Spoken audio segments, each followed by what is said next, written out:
You are standing at the exit of a store you have shopped at for years.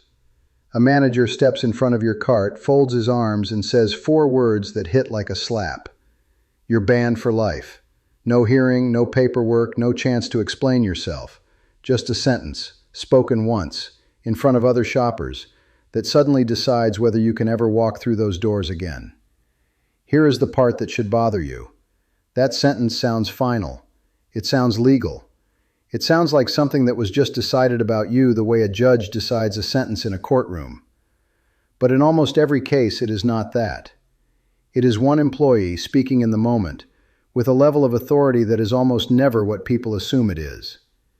And the words you say in the next 30 seconds decide whether this becomes a private, forgettable inconvenience or the start of a real criminal record. So in the next few minutes, you are going to learn 3 things. What ban for life actually means under the law and what it does not mean. The difference between a verbal ban and a real enforceable trespass order, the kind that can get you arrested if you ignore it. And the exact words a store law expert says you should use before you ever turn to leave, short enough to say without thinking twice. Let us start with the actual law, because you cannot understand the trap until you understand the lock. A private business, generally speaking, has the right to refuse service to almost anyone, for almost any reason, at almost any time. That is not a rumor.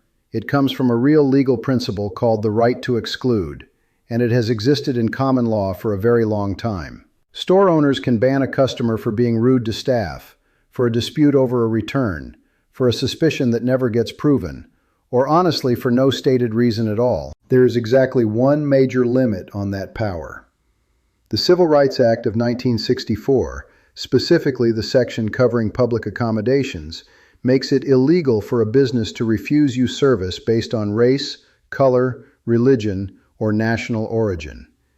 Many states have added their own protected categories on top of that, things like sex, disability, and in some places sexual orientation. Outside of those specific categories, the store's right to exclude is remarkably wide. That is the wall you are dealing with, and arguing that you have rights as a shopper will not move it an inch. And here is a detail almost nobody thinks about until it is too late. If the store is part of a large chain, a ban issued at one location sometimes gets logged in an internal system that other locations of the same chain can see. That means the consequence of this moment is not always limited to the building you are standing in right now. It is one more reason the calm version of this conversation matters more than the angry version, because the record created in the next 30 seconds may travel further than you think. But here is what almost nobody understands, and it is the entire key to this video. Being told you are banned is not the same thing as being legally trespassed. Those two things sound identical in the moment. They are not identical in a courtroom. A verbal ban from a single employee is, in most states, a private business decision. It carries social and practical weight. You may genuinely not be welcome back, but it does not automatically carry criminal weight. Criminal trespass, the kind of charge that gets you arrested and booked if you return, generally requires something more specific. It usually requires clear, particular notice, often in writing, often naming you directly, often documented and sometimes filed with local police as a formal no trespass order. Think about what that means in practice. An employee having a bad day or a manager who feels disrespected can say the words "you're banned for life" with total confidence and zero hesitation, because saying it costs them nothing. Whether those words actually create an enforceable legal consequence depends entirely on documentation you cannot see in that moment. And that gap between what sounds official and what is actually official is exactly where people panic themselves into trouble. Here is how that panic usually plays out, and I want you to hear all 3 ways it goes wrong, because I promise you have seen at least one of these happen. The first way, the shopper gets defensive. "You can't do this to me, I know my rights, I'll sue you, this is illegal." None of that is accurate, and worse, it is now loud, in public, on the store's own security camera. You have just handed them a recorded, undeniable example of exactly the kind of behavior that justifies a ban. You didn't win the argument. You built their case for them. The second way it goes wrong is silence followed by forgetting. You walk out, say nothing, and a week later you walk back in like nothing happened, because in your mind nothing was ever really decided.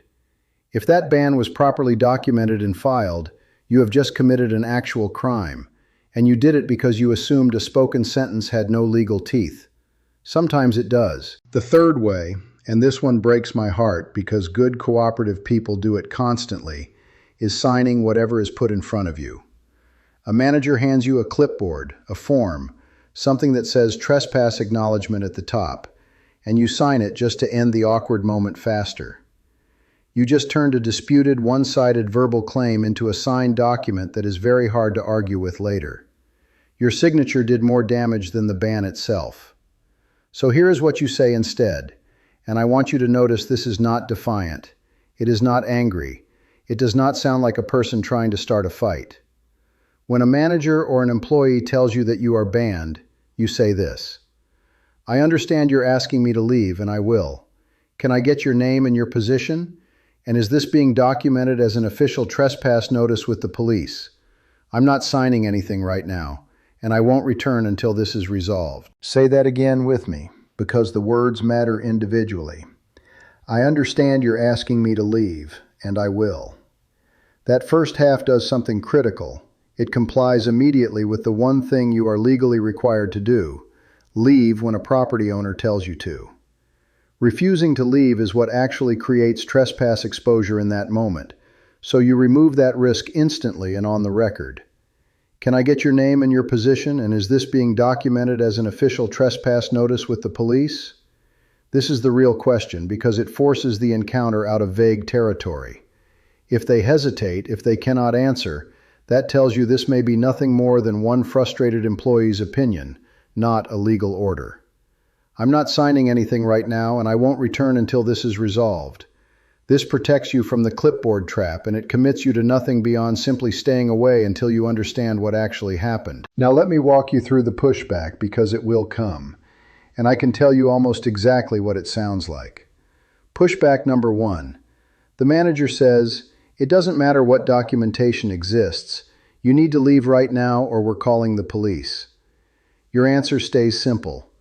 "I'm leaving right now. I'm not resisting in any way. I just wanted it on record that I asked whether this was an official notice." Then you leave, calmly, without another word about it. Pushback number 2. The manager says, "You're already trespassed. If you come back, you will be arrested."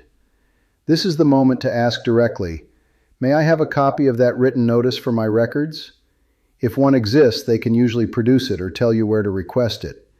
If one does not exist, you have just learned something extremely important without ever raising your voice. Pushback number 3, and this is the one that catches people off guard.